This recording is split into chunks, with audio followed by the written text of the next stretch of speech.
लेकिन पितृदोष क्या होता है और इनकी तिथियां क्या हैं? जो भाद्रपद मास की पूर्णिमा तिथि है, श्राद्ध वहीं से प्रारंभ हो जाता है और आश्विन मास के अमावस्या तक का जो ये 16 दिन का समय है, ये श्राद्ध पक्ष का है। इस बार ये श्राद्ध पक्ष इस 7 सितंबर से प्रारंभ होगा और 21 सितंबर तक रहेगा। जो लोग इस संसार में हैं नहीं गुरुजी, उनको हम ये किस तरह से ये विधि उन तक पहुंचती है? वो संसार में अगर नहीं है तो वो हैं कहाँ? कि जो इस संसार में नहीं है, उसके निमित्त जो भी पिंड इत्यादि दिए जाते हैं, उसे प्राप्त कैसे होता है। इतना जानो कि भगवान सूर्य के 3 पुत्र हैं। उन्हीं में से एक पुत्र है अर्यमा, विश्वदेव।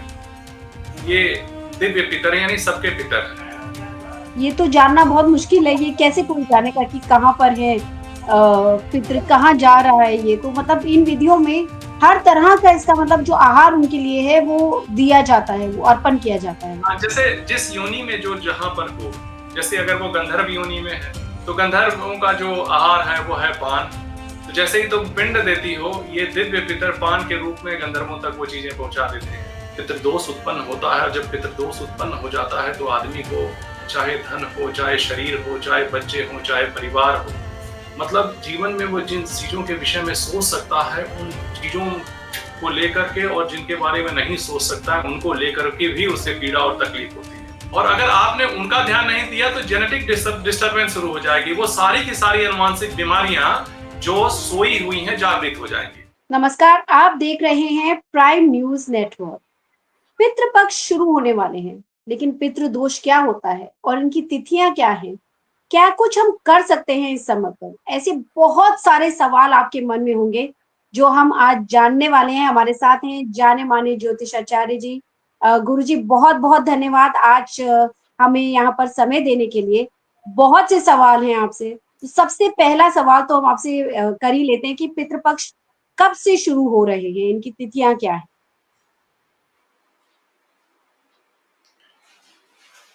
तो धन्यवाद विभा। और सबसे पहले तो मैं आपको, आपके दर्शकों को और आपके चैनल को बधाई दूंगा कि लोकोपयोगी इस महत्वपूर्ण विषय को आपने सबके सामने रखा है और बिल्कुल सही समय पे रखा है। तो प्रश्न भी आपका अच्छा है कि श्राद्ध कब से प्रारंभ होते हैं। तो ये माने कि जो भाद्रपद मास की पूर्णिमा तिथि है, श्राद्ध वहीं से प्रारंभ हो जाता है और आश्विन मास के अमावस्या तक का जो ये 16 दिन का समय है, ये श्राद्ध पक्ष का है। इस बार ये श्राद्ध पक्ष इस 7 सितंबर से प्रारंभ होगा और 21 सितंबर तक रहेगा। जी। 7 सितंबर से शुरू होकर 21 तक है, लेकिन दरअसल गुरुजी बहुत बड़ा सवाल जो मन में है कि ये पितृपक्ष या श्राद्ध होते क्या हैं? देखो, श्राद्ध जैसा कि इसके नाम से स्पष्ट है, श्रद्धा। और ये श्रद्धा किसके लिए है? अपने पितरों के लिए। तो अपने पितरों के लिए अपनी श्रद्धा को प्रदर्शित करने का माध्यम है श्राद्ध, जिससे कि वो प्रसन्न होते हैं। और प्रसन्न होने के लिए पितरों के लिए कुछ भी अदेय नहीं है, यानी वो सब कुछ दे सकते हैं आपको। तो पितरों की प्रसन्नता के लिए श्राद्ध पक्ष में विशेष रूप से जो विधि की गई है उसका पालन करना ही श्राद्ध है। और ये हर व्यक्ति का कर्तव्य कर्म है, हर व्यक्ति को श्राद्ध करना चाहिए। जी, आपने एक विधि की बात करी कि पितरों के लिए ये किया जाता है, लेकिन जो लोग इस संसार में हैं नहीं गुरुजी, उनको हम ये किस तरह से ये विधि उन तक पहुंचती है? वो संसार में अगर नहीं है तो वो हैं कहाँ? तो ये सही कहा तुमने, ये मन में उठना जायज है कि जो इस संसार में नहीं है, उसके निमित्त जो भी पिंड इत्यादि दिए जाते हैं उसे प्राप्त कैसे होता है। तो इतना जानो कि भगवान सूर्य के 3 पुत्र हैं। उन्हीं में से एक पुत्र है अर्यमा, विश्वदेव। ये दिव्य पितर यानी सबके पितर हैं। और जब श्राद्ध की प्रक्रिया में आप नाम और गोत्र लेकर के चीजें अर्पित करते हैं, तो आपके जो पित्र हैं ये किसी भी योनि में हो, उनके जो आहार हैं, जैसे अगर आपके पितर देवलोक में हैं तो उनको अमृत के रूप में, अगर नागलोक में है तो वायु के रूप में, यदि किसी घास खाने वाले जीव के रूप में है तो तृण के रूप में, ये विश्वदेव और जो दिव्य पितर हैं उन तक आपके दिए हुए पिंडात्मक श्राद्ध को उन तक पहुंचा देते हैं और उसे पा करके वो तुरंत ही तृप्त हो जाते हैं। तो मंत्र, गोत्र और नाम ये ऐसा माध्यम है जिसके माध्यम से आप जब पिंड इत्यादि या तर्पण कुछ भी करते हैं तो आप द्वारा दिया हुआ भाग आपके पितरों तक पहुंच जाता है।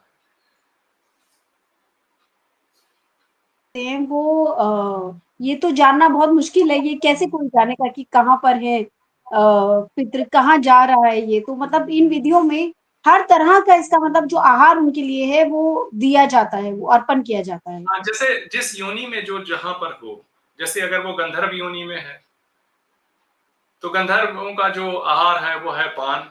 तो जैसे ही तुम पिंड देती हो, ये दिव्य पितर पान के रूप में गंधर्वों तक वो चीजें पहुंचा देते हैं। अगर तुम्हारा कोई पितर ऐसी स्थिति में है, जैसे वो नाग लोक में है, नाग योनि में है, तो नाग का आहार है वायु। ऐसी स्थिति में ये दिव्य पितर, जैसे ही तुम अपने पितरों का नाम और गोत्र लेकर उच्चारित करती हो कि मेरे द्वारा दिया हुआ यह तर्पण, यह जो उनका भाग है उन तक पहुंचे, तो वह इन सब चीजों को उनके आहार के रूप में उन तक पहुंचा देते हैं। अगर उनका आहार वायु है तो वायु के रूप में, यदि अमृत है, देवलोक में है तो अमृत के रूप में उन तक पहुंच जाता है। यदि मनुष्य योनि में ही तुम्हारे पितर हैं तो उन्हें पता नहीं चलता, लेकिन आहार के रूप में तुम्हारा दिया हुआ भाग उन तक पहुंचा देते हैं दिव्य पितर। ये शास्त्र विहित प्रक्रिया है। पितर बहुत दयालु होते हैं। जी। और तो अगर इसमें पितर तृप्त है, हाँ, जी, तो इसका मतलब सबसे पहले तो ये जानना ज़रूरी है कि मृत्यु के बाद होता क्या है? कैसे होता है ये? क्योंकि ये आपने एक बड़ा ही इंटरेस्टिंग चीज़ बताई कि अगर वो इस योनि में है तो ये आहार उनको अर्पण किया जाता है। तो लेकिन लेकिन मृत्यु के बाद होता क्या है?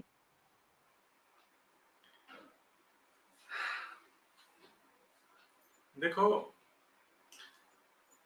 मृत्यु का जो रहस्य है ना, ये एक बहुत ही जटिल विषय है और इसके लिए तुम्हें कठोपनिषद पढ़ना होगा, जहां यम के देवता नचिकेता से संवाद करते हुए बताते हैं कि मृत्यु क्या है और उसके भय से कैसे मुक्त हुआ जाए।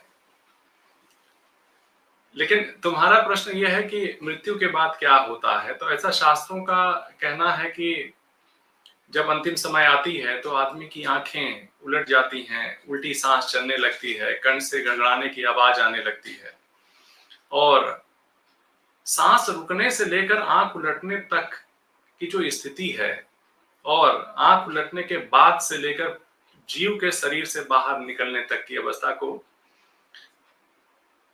जो समय है वो बहुत ही पीड़ादायक होता है और उसमें कहते हैं कि प्रति क्षण सैकड़ों भिक्षुओं के डंक के समान दर्द होता है।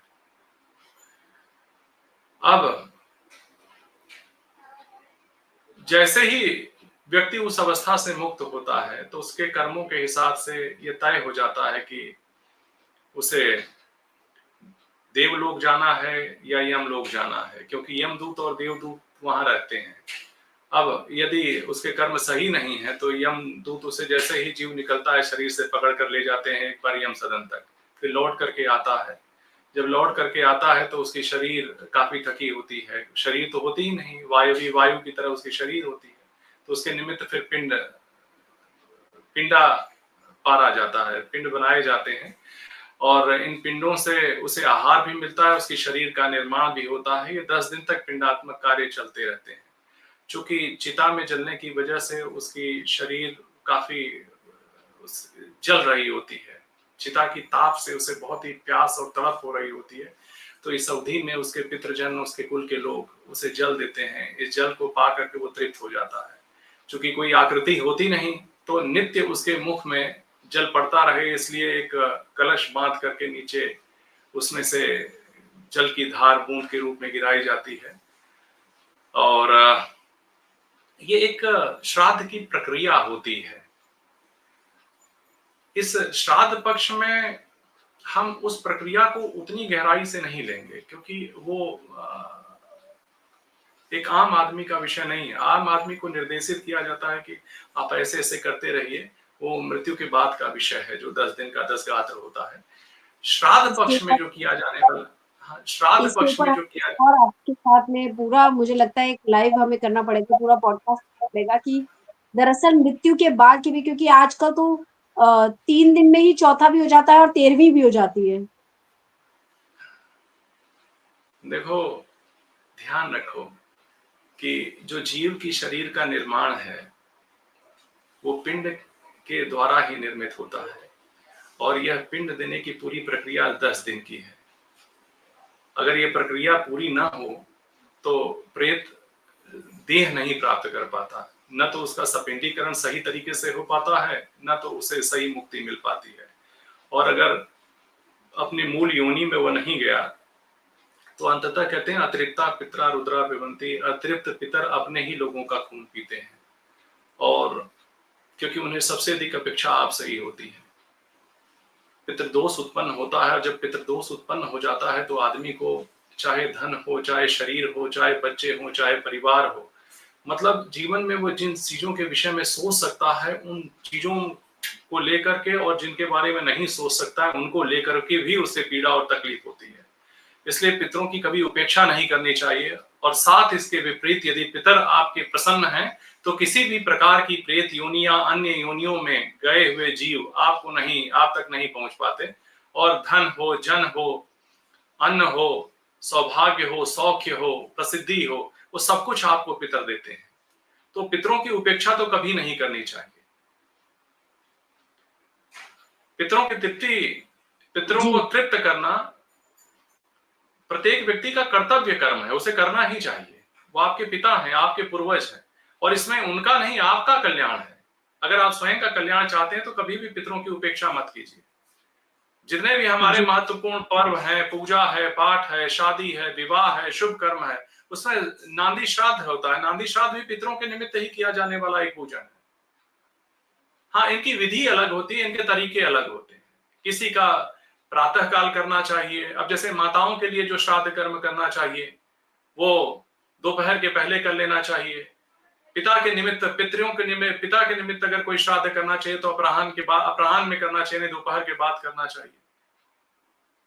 श्राद्ध का ये जो पक्ष है, जिसे हम पितृ पक्ष कहते हैं, ये देवताओं का, ये देवताओं का दिन है। और इस समय वो इंतजार कर रहे होते हैं, सारे पितर इंतजार कर रहे होते हैं कि हमारे कुल में उत्पन्न हुए लोग हमारे निमित्त श्राद्ध इत्यादि कार्य करेंगे। ऐसा करने से वो तृप्त हो जाते हैं। इस समय वो इंतजार कर रहे होते हैं कि हमारे कुल में उत्पन्न हुए लोग हमारे सम्मान में श्राद्ध और तर्पण इत्यादि कार्य तो करेंगे। यूं तो एक साल में कुल 96 ऐसे अवसर आते हैं, 96, जिसमें कि श्राद्ध और श्राद्ध करना चाहिए। तर्पण तो नित्य पूजन का एक अंग है। एक व्यक्ति को नियमित रूप से पूजा पाठ के दौरान ही तर्पण करना चाहिए, लेकिन व्यस्ततावश अगर नहीं कर पाता तो वर्ष में श्राद्ध करने के कुल 96 अवसर आते हैं। अगर वो 96 में भी ना कर पाए तो कम से कम 2 बार प्रत्येक व्यक्ति को श्राद्ध करना ही चाहिए। एक तो माता पिता जिस तिथि पर गए हैं उस तिथि पर, दूसरा महालय में यानी पितृपक्ष में उनके माता और पिता की जो तिथि आती है उस पे। अंतर सिर्फ इतना है कि जो माता पिता की क्षय तिथि है, यानी जिस तिथि पर उनके माता पिता इस संसार से गए हैं, उस तिथि पर किया जाने वाला श्राद्ध उसे एकोदिष्ट श्राद्ध कहते हैं। तो वो तिथि हर महीने उनको करना चाहिए, उस दिन कुछ पूजा की करना ही चाहिए। ये एक अनिवार्य तत्व है। पितरों की अपेक्षा अक्षम्य है। आप जब अपने पूर्वजों के नहीं होंगे तो आप किसी के नहीं होंगे। और पूर्वजों के कार्य के निमित्त समय का अभाव, या आप ये जानो कि आपके पास जो कुछ भी, आपकी जो देह है ना, जेनेटिकली आपके पितरों की ही दी हुई है जी। और अगर आपने उनका ध्यान नहीं दिया तो जेनेटिक डिस्टर्बेंस शुरू हो जाएगी। वो सारी की सारी अनुवांशिक बीमारियां जो सोई हुई हैं जागृत हो जाएंगी। संतति का ये ना होना, हम्म, कुल में स्त्रियों का पथभ्रष्ट होना, संतति का ना होना, कलह होना, व्यापार में घाटा होना, मानसिक रूप से विकृत संततियों का होना, यह सारा पितृदोष का ही लक्षण है। और पितृदोष तो कुछ ऐसे होते हैं जैसे कि जिन्हें आप अपने जन्मांक से देख सकते हैं। बृहस्पति, केतु, चंद्रमा की स्थिति से पता चल जाता है कि जन्मांग में इनके पितृदोष है या अथवा नहीं। और जी दूसरा, यदि जन्मांग में स्पष्ट नहीं हो रहा है तो व्यक्ति के लक्षणों को देख लें। घर में यदि संतति नहीं हो रही है, खासतौर से पुरुष बच्चे अगर ना हो रहे हो, प्रसव के दौरान स्त्रियों का रक्तस्राव अत्यधिक होना, परिश्रम के बाद भी लगातार मिल रही असफलता, सम्मान का ह्रास, यदि ये लक्षण आपको दिख रहे हैं तो सावधान हो जाना चाहिए, पितरों ये की पितृ शरण में चले जाना चाहिए। लेकिन इससे कैसे अब पितृदोष तो मुझे लगता है आजकल कलयुग का समय है गुरुजी। कैसे हर घर में आपको कोई ना कोई इस तरह की परेशानी जरूर मिलेगी, तो इनसे कैसे हम निजात पा सकते हैं? कैसे खुद को हम इसको आगे पूजा पाठ कर सकते हैं? कैसे माफी मांग सकते हैं हम पितरों से? पितृ बहुत है तो हमारे पिता, और कहते हैं ना कि पुत्र भले ही कुपुत्र हो जाए लेकिन पिता बहुत दयालु होते हैं, माता बहुत दयालु होती है, आपके और उन तक पहुंच जाएं। अब जैसे घर में इस तरह की चीजें हो रही हैं जिसका तुमने उल्लेख किया अभी, तो इसके लिए कुछ विधान बनाए गए हैं। उन्हीं में से एक विधान है त्रिपिंडी श्राद्ध। संभव हो सके तो किसी मुक्ति क्षेत्र में चले जाओ, जैसे काशी है, काशी में पिशाच मोचन है, पितृकुंड है, मातृकुंड है, मणिकर्णिका है, प्रयाग तीर्थ, मतलब ये सारे वो स्थान हैं, पुष्कर है, हरिद्वार है, मतलब वो सारे के सारे जो श्राद्ध क्षेत्र हैं वहां जाकर के अपने माता और पिता के निमित्त त्रिपिंडी श्राद्ध कर सकते हो आप, तीर्थ श्राद्ध कर सकते हो आप। लेकिन हाँ, चूंकि ये सारे के सारे श्राद्ध व्ययकारी होते हैं, इनमें व्यय जी होता है। श्राद्ध में वही जो अगला अनिवार्य दो सवाल चीज है, हाँ, कि श्राद्ध में किस तरह से जैसे खर्चा, पूजा पाठ कोई भी होगा, कोई भी विधि होगी तो पैसा उसमें लगेगा, लेकिन कई बार ऐसी स्थितियां होती हैं कि लोग इतना खर्चा नहीं कर सकते, लेकिन फिर भी श्राद्ध वो करना चाहते हैं, पूरा सम्मान देना चाहते हैं पूर्वजों को अपने, तो वो किस तरह से करें? और दूसरा समय का अभाव भी हो सकता है, तो किस तरह से करे जाए तब? तो मैं तुम्हें पहले एक चीज बताता हूँ कि कम से जी कम 2 बार तो श्राद्ध करना ही चाहिए। जी पहला तो माता और पिता की 6 तिथि पे, जैसे, और इसमें अंग्रेजी की तिथि नहीं लेनी चाहिए। यह स्पष्ट कर दूं कि अगर किसी की मृत्यु 10 जुलाई को हुई है तो इसका मतलब नहीं कि 10 जुलाई पे ही उनका श्राद्ध होगा। 6 तिथि उनकी 10 जुलाई नहीं है। जिस मास के, जिस पक्ष की, जिस तिथि पर, जैसे अगर भाद्रपद मास के या आश्विन मास के या वैशाख मास के, किसी भी मास के किसी भी तिथि, जैसे वैशाख मास के शुक्ल पक्ष की पंचमी तिथि को अगर किसी का क्षय हुआ, किसी के माता पिता का, तो वो क्षय तिथि हो गई। जी अब उसे वैशाख मास के शुक्ल पक्ष की जो पंचमी तिथि है, हो सकता है कभी 5 मई को पड़े, कभी 9 मई को पड़े, कभी 10 मई को पड़े, कभी 18 मई को पड़े, तो अंग्रेजी तिथि का अनुसरण नहीं करना है। जो हमारी शास्त्रगत पंचांगस्थ तिथि है, मास के हिसाब से, पक्ष के हिसाब से, उसी को ग्रहण करना चाहिए। और उस तिथि पर जब माता और पिता की पुण्य तिथि आती है, उसे क्षय तिथि कहते हैं, तो उस तिथि पर जो श्राद्ध किया जाता है उसे कहते हैं एकोदिष्ट श्राद्ध। दूसरा, महालय, यानी जो पितृपक्ष, श्राद्ध पक्ष चल रहे हैं, जैसे अब किसी भी तिथि, जैसे पंचमी तिथि को अगर क्षय हुआ है तो श्राद्ध पक्ष की पड़ने वाली पंचमी तिथि को ही अपने माता और पिता के निमित्त जो श्राद्ध करोगे उसे कहेंगे पावन श्राद्ध। ये दोनों ही वार्षिक श्राद्ध हैं, इन्हें अनिवार्यता करना ही चाहिए। जी गुरुजी।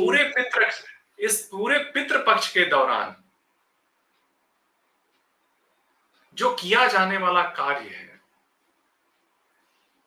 उसमें आप और कुछ ना कर सकें तो तर्पण जरूर करें, नित्य तर्पण। और जब आप तर्पण करते हैं तो तर्पण में आप अपने पिता, अपने दादा, परदादा, माता, दादी, परदादी, नाना, परनाना, वृद्ध परनाना, नानी, परनानी, वृद्ध परनानी, इसके अतिरिक्त चाचा, मामा, सास, ससुर, यहां तक कि मित्र, भाई, बंधु, वो जो इस संसार में नहीं है, गुरु माता, जो भी इस संसार में नहीं है, उनके निमित्त कुशा, तिल और जल, अगर गंगा जल मिला जल हो तो और अच्छा। हाँ, यह है कि गंगा जल में जल मिलाया जाता है, जल में गंगा जल को न मिलाओ। जी। अगर पितृ तीर्थ से आप तर्पण करें तो उन्हें तृप्ति मिलती है, क्योंकि इस पक्ष में वो सारे पितर इंतजार कर रहे होते हैं, सभी इंतजार कर रहे होते हैं, ये हमारा समय आ गया और हमारे कुल में बैठे हुए लोग अब हमारी संतुष्टि के लिए तर्पण इत्यादि कर्म करेंगे।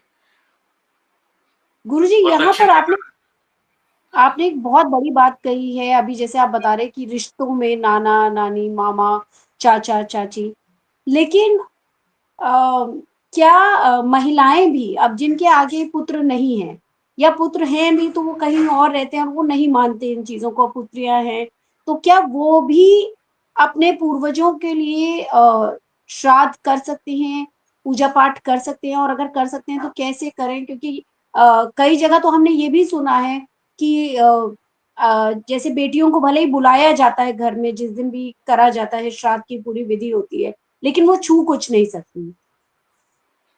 तो किस तरह से इसको फॉलो किया जाए? महिलाएं क्या करें इसमें, या जिनकी कोई आगे संतान नहीं होती? तो नियम है श्राद्ध होना चाहिए। किसी भी चीज के अभाव में श्राद्ध न होने का कोई विधान नहीं है। पुत्र, प्रपौत्र, दौहित्र, पत्नी को भी श्राद्ध का अधिकार है।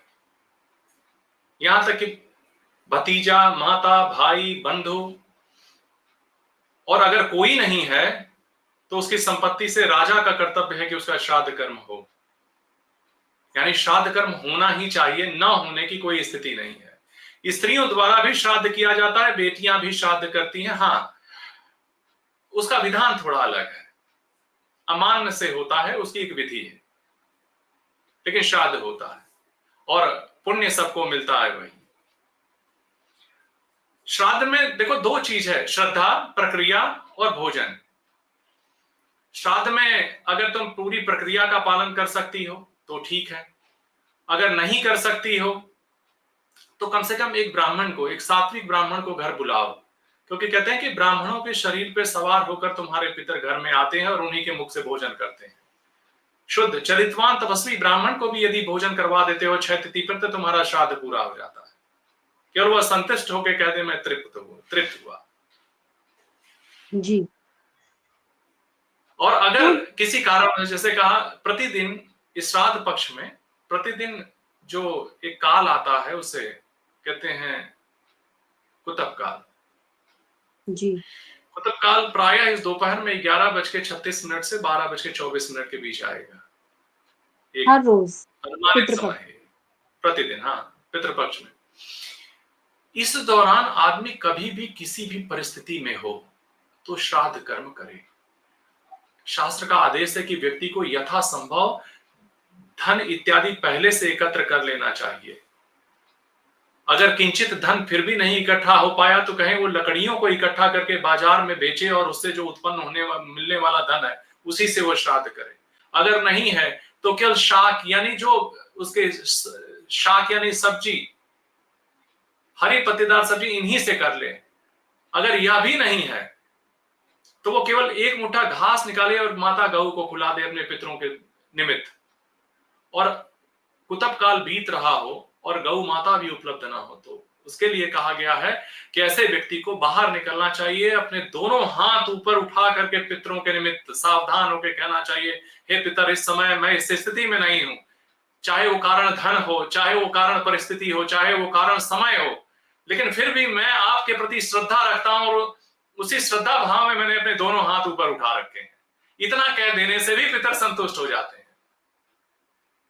जी। जरूरी नहीं कि आप बहुत बड़ा भोग लगाएं, बहुत सारी चीजें करें, लेकिन समय जरूर निकालें। यह तो बिल्कुल भी नहीं माना जा सकता कि आपकी व्यस्तता इतनी है कि आप पितरों के लिए 24-25 मिनट का समय नहीं निकाल पा रहे हैं। यह कैसे एक स्वीकार किया जाएगा? आपने यहाँ पर गुरुजी छोटी-छोटी विधियाँ बताई, लेकिन आज के कलयुग कह लीजिए या कुछ भी कह लीजिए, इतनी मिस इन्फॉर्मेशन है हर जगह पर कि पितृपक्ष के दौरान ये कर लें, वो कर लें, इस तरह से कर लें। लेकिन असली विधि क्या है? तो असली विधि है, वो है आत्मसंयम, भूमि शयन, लहसुन और प्याज का त्याग, दंत धामन से, यानी कि कई लोगों को मनाही है दातुन करने की, साबुन लगाने की मनाही है,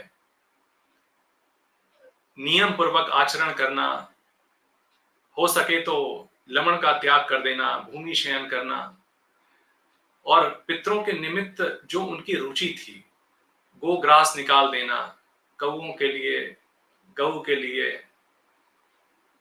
कुत्तों के लिए, कम से कम इन तीनों के लिए ग्रास तो निकाल ही देना प्रतिदिन, नित्य। ये कुछ ऐसे कर्म है जो करना चाहिए। पितरों को इस बात का देखो एहसास होना चाहिए कि तुम उनके प्रति समर्पित हो और कर रही हो। हाँ। ऐसा नहीं जी लगना चाहिए गुरुजी। कि तुम कुछ भी नहीं कर रही हो। क्रोध नहीं करना चाहिए। तो आपने कहा हर व्यक्ति को श्राद्ध करना चाहिए, तो क्या महिलाएं भी श्राद्ध कर सकती हैं या सिर्फ पुरुष ही? मैंने बताया कि महिलाएं भी कर सकती हैं श्राद्ध, कोई भी कर सकता है श्राद्ध। अगर और कोई विकल्प नहीं है, केवल महिला ही बचती है, तो क्या उसके कुल में लोग बिना श्राद्ध से वंचित रहेंगे? ऐसा नहीं है। श्राद्ध क्षेत्र में जा सकती हैं वो। अमान्य से उनका श्राद्ध होता है, अमांत्रिक श्राद्ध होता है, उसका फल वही है। जी गुरुजी, इस बार जैसा कि हम बात कर रहे थे मिस इन्फॉर्मेशन की भी, लेकिन अब काफ़ी कुछ आजकल देखने को मिल रहा है इंटरनेट पे कि ग्रहण आ रहे हैं, 2 ग्रहण पितृपक्ष के दौरान आ रहे हैं। तो इससे जुड़े भी कोई मान्यता है पितृपक्ष के दौरान कि कुछ सावधानियाँ बरतनी चाहिए या किस तरह से इन ग्रहण को पितृपक्ष के दौरान इसको क्या हम जोड़ सकते हैं दोनों को? तो देखो, ग्रहण एक खगोलीय घटना है और वर्ष में एक बार लगेगा ही लगेगा, और 15 दिन के अंतराल पे लगेगा। सूर्य ग्रहण, चंद्र ग्रहण। सवाल है इसकी दृश्यता का। ये जहां दृश्य है वहीं प्रभावी है, जहां दृश्य नहीं है वहां इसका कोई प्रभाव नहीं पड़ता।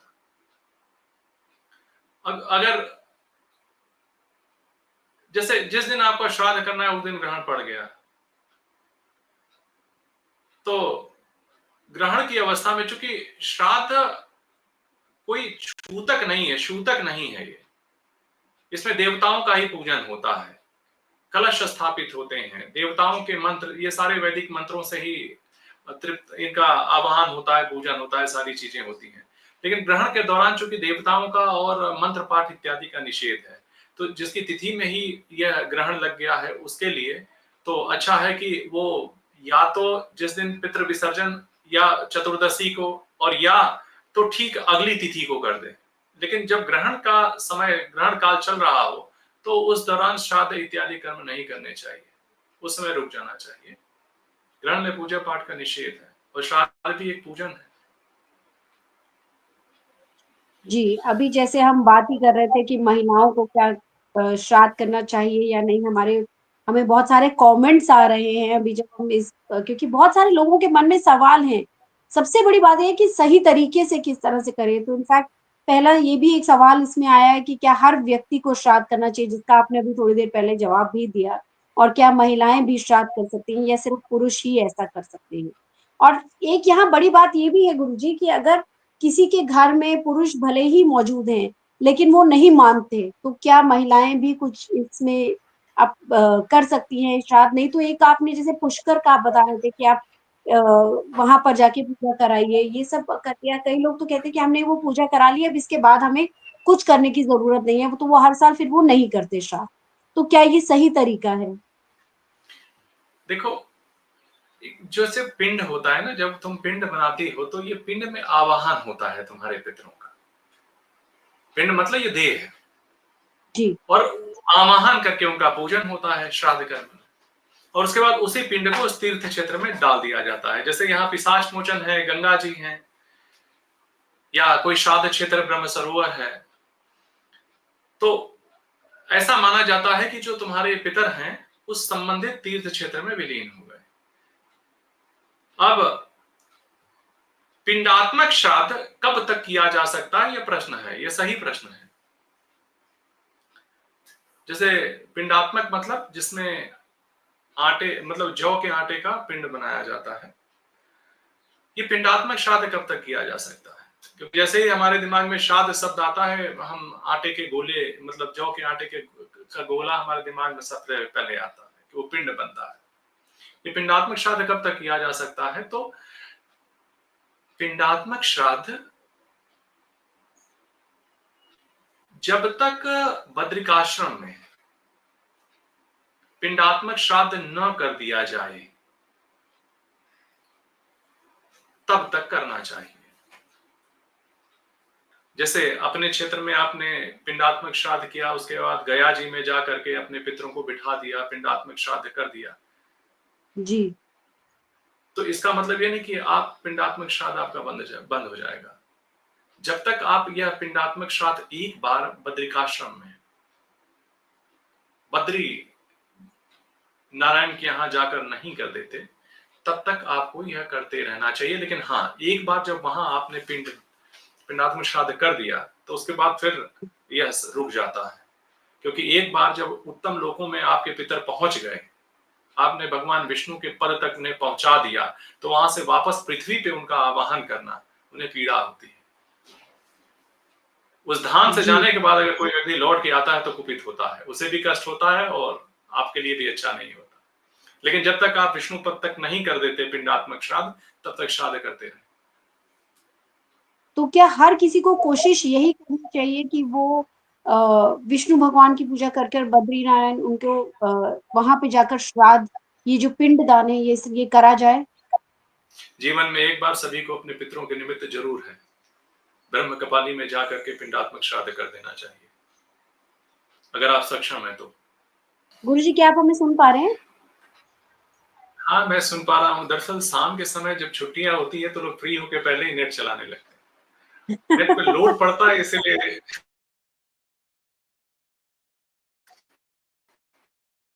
कुछ नुकसान भी है और हर चीज मैनेज करना बहुत मुश्किल हो जाता है। बिल्कुल गुरुजी।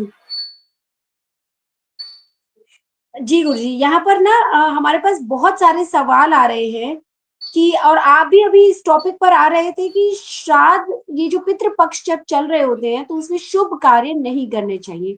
तो कौन-कौन से ऐसे कार्य हैं जो नहीं करने चाहिए?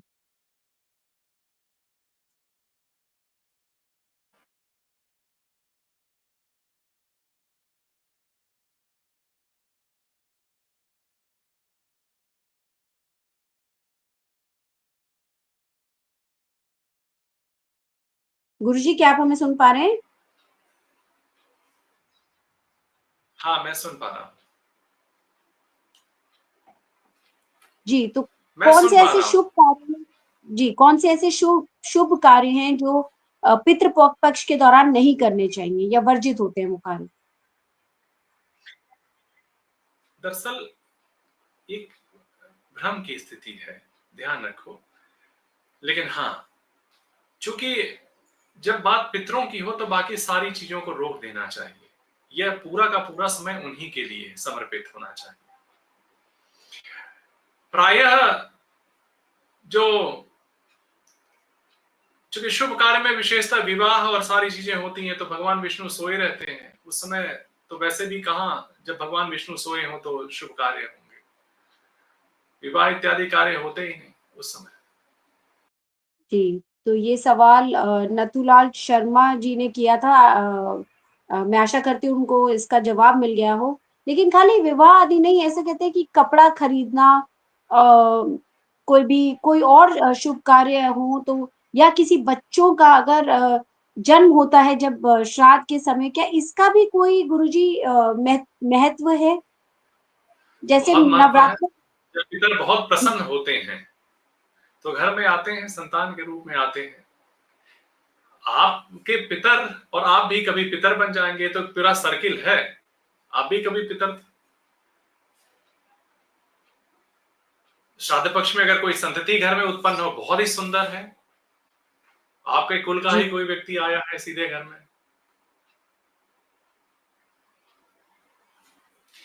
श्राद्ध के भेष, जैसे अगर कोई विवाह इत्यादि शुभ कार्य हुआ है तो श्राद्ध कौन सा श्राद्ध? विवाह में भी तो श्राद्ध होता है, नांदी श्राद्ध होता है। हाँ, गया श्राद्ध या जो पितरों की विदाई के निमित्त किया जाने वाला श्राद्ध है, उन श्राद्धों को नहीं करना चाहिए। लेकिन नित्य तर्पण करते हो वो भी एक श्राद्ध है। किसी भी पूजा में आप नांदी श्राद्ध करते हो वो भी एक श्राद्ध है। इन सब को करने का कोई निषेध नहीं है, बल्कि नित्य तर्पण तो अनिवार्य पूजन का एक अंग है जो हर व्यक्ति को करना ही चाहिए। इन गया श्राद्ध या पितरों की विदाई के निमित्त, उनको धाम देने के निमित्त किए जाने वाले श्राद्ध को टाल देना चाहिए यदि किसी वर्ष विवाह हुआ है। जी, तो यानी पितृ पक्ष के दौरान जो श्राद्ध आ रहे होते हैं, उस समय श्राद्ध टाल देने चाहिए, उस समय नहीं करते हम।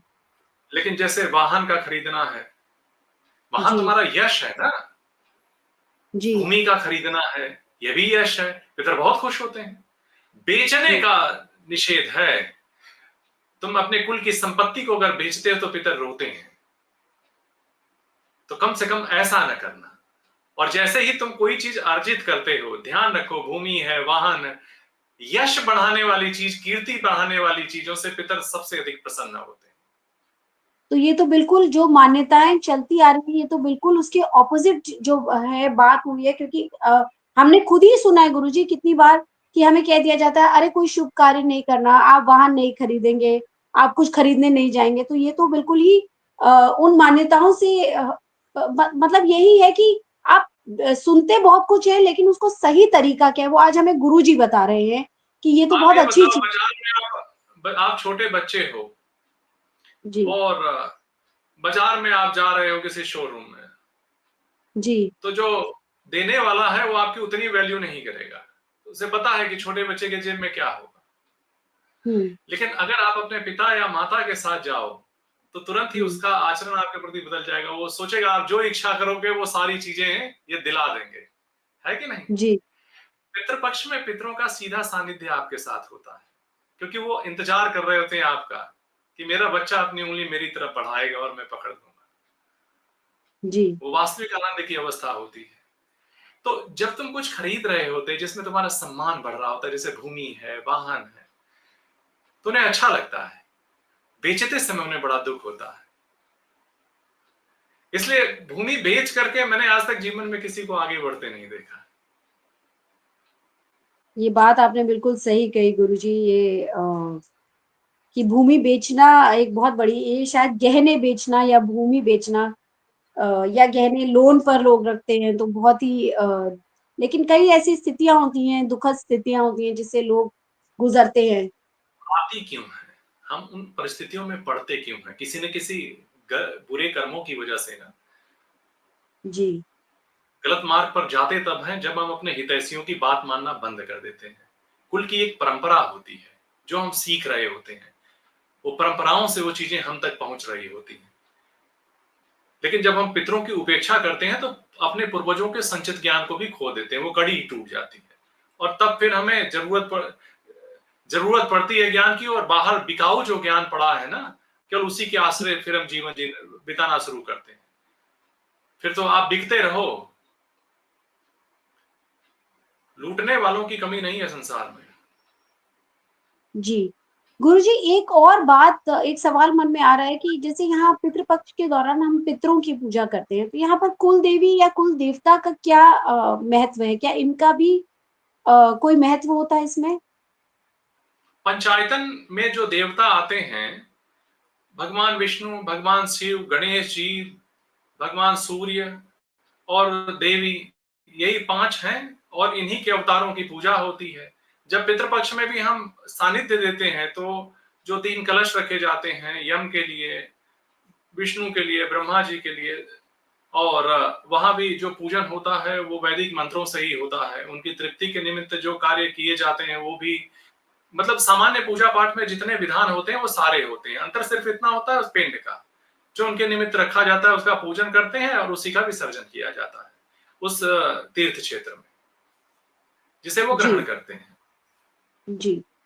और जब हम ये पूजा करते हैं, तो जैसे आपने कहा ब्राह्मण को बुलाना चाहिए, घर में भोग लगाना चाहिए उनको, तो जैसे पुरुष के लिए, किसी के लिए श्राद्ध अगर हो रहा है पितरों के लिए, तो वो ब्राह्मण को बनाएं, या अगर माता का किसी का श्राद्ध हो रहा हो, तो वो क्या उसमें फिर ऐसा भी कुछ है कि ब्राह्मणी जो होती हैं, जो उनकी पत्नियां होती हैं, उनको बुलाना चाहिए?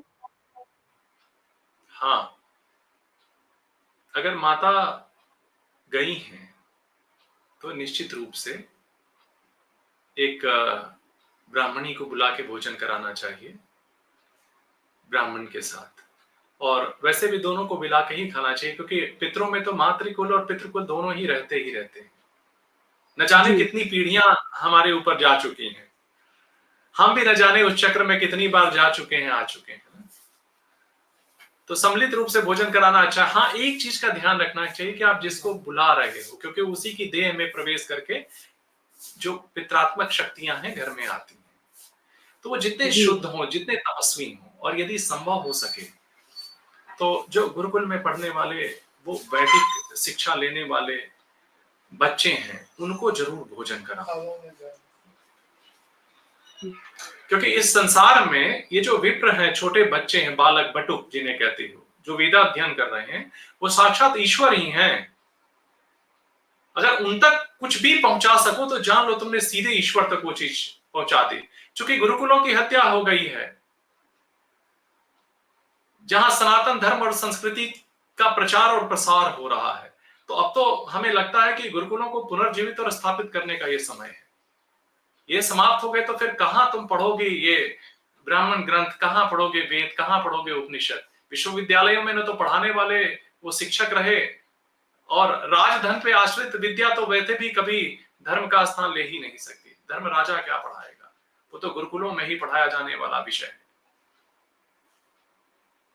अगर तुम्हें कहीं भी आसपास गुरुकुल मिले और उन बच्चों को यदि तुम भोजन कराओ, तो समझो कि सीधे तुमने ईश्वर को करवाया।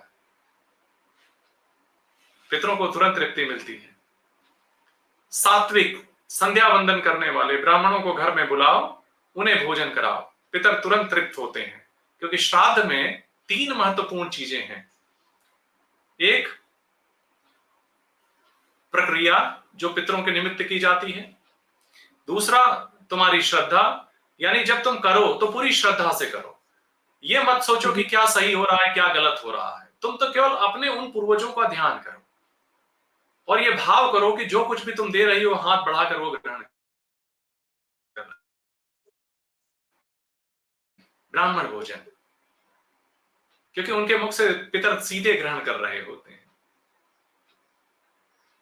तो समाज का कार्य है ना कि सात्विकता बची रहे। तो यहाँ पर तो एक तरह से दोनों कार्य हो रहे हैं, हम पितरों को भी खुश कर रहे हैं, और आगे जो गुरुकुल के बच्चे हैं, जो आगे ज्ञान का प्रतीक है, जो बचा के रखेंगे, शायद इस कलयुग में भी सबकी सहायता करेंगे, वो वही बच्चे हैं, गुरुकुल के बच्चे। संसार में सनातन को छोड़ कोई और अन्य धर्म मुझे नहीं दिखता जो हजारों वर्ष की तपस्या के बाद भी सर्वे भवन्ति सुखिनः सर्वे सन्तु निरामया की बात करता। जो देव हो शांति अंतरिक्ष गुम शांति पृथ्वी शांति राप शांति रोख, जो वास्तविक शांति की बात करता है कि केवल मनुष्य ही नहीं, वातावरण शांत हो, वायु शांत हो, पृथ्वी शांत हो, अग्नि शांत हो, इस संसार में हर जगह शांति हो, या चित्त केवल उस ईश्वर में आश्रित रहे। सनातन को बचाए रखना और उसको बचाए रखने के लिए गुरुकुलों की सुरक्षा और संरक्षण यह हम सबका दायित्व है। नहीं तो ईश्वर के सामने जाकर के हम लज्जित होंगे अगर हमने अपनी इस अवस्था में भी गुरुकुलों को नष्ट होने दिया तो। जी गुरुजी। शिक्षा गुरुजी सही एक हो तो चीज, मुझे लगता नहीं, वह शिक्षा अगर सही हो ना तो मुझे नहीं लगता कि अस्पतालों की आवश्यकता पड़ेगी, वृद्धाश्रम की आवश्यकता पड़ेगी, न्यायालयों की आवश्यकता पड़ेगी, किसी चीज की आवश्यकता ही नहीं अगर शिक्षा सही हो। ये विकृत शिक्षा का परिणाम है ये जो कुछ भी है। हम राम राज की बात करते हैं, राम राज में अस्पताल होते ही नहीं थे, वहां आवश्यकता ही नहीं थी, कोई बीमारी नहीं पड़ता था, आचरण इतना शुद्ध होता था, विचार इतना शुद्ध होता था, वातावरण जी, इतना शुद्ध होता था। कभी ऐसा और नहीं हुआ कैसे कि विचारों का वहां की प्रभाव पड़ता है, बहुत ज़्यादा प्रभाव पड़ता है हाव-भाव पर और इंसान पर। लेकिन एक चीज़ गुरुजी यहाँ पर और जानना चाहती थी कि आपने कहा कि हर किसी को ये करना चाहिए, पितृ पक्ष में हर किसी को पितरों को याद करना चाहिए, उनके लिए पूजा-पाठ करना चाहिए। इसमें हम बच्चों को किस तरह से शामिल कर सकते हैं इस पूजा में? तर्पण के माध्यम से, तर्पण सभी को करना चाहिए। कम से कम बच्चों को ये पता चले कि देवताओं का तर्पण क्या होता है, ऋषियों का तर्पण क्या होता है, दिव्य मनुष्यों का क्या होता है, यम का क्या होता है, पितरों का क्या होता है। और पितरों के तर्पण के क्रम में कम से कम वो अपने पूर्वजों का जब नाम स्मरण करेंगे तो ये नहीं सोचना होगा कि हमारे दादा का क्या नाम था, क्योंकि परदादा का क्या नाम था, हमारे नाना का नाम क्या था, परनाना का नाम क्या था, हमारे मौसा मौसी का नाम क्या था। आज कितने लोगों को नाम याद है? ये तो स्मरण करने के अवसर थे।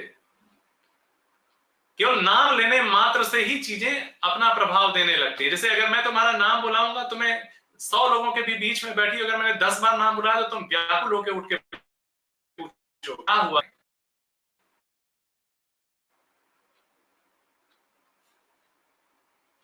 और सबके बीच सबका नाम लिया जाए, तुम्हारा ना लिया जाए तो तुम्हें बुरा लगेगा, अरे मेरा नाम ही कोई नहीं ले रहा है। जी, नाम कौन लेगा? जब अपने ही नहीं लेंगे तो दूसरे कहां लेंगे? जब आप उस श्राद्ध कर्म में आपके परिवार के लोग नाम लेते हैं तो वास्तव में श्रद्धा होती है।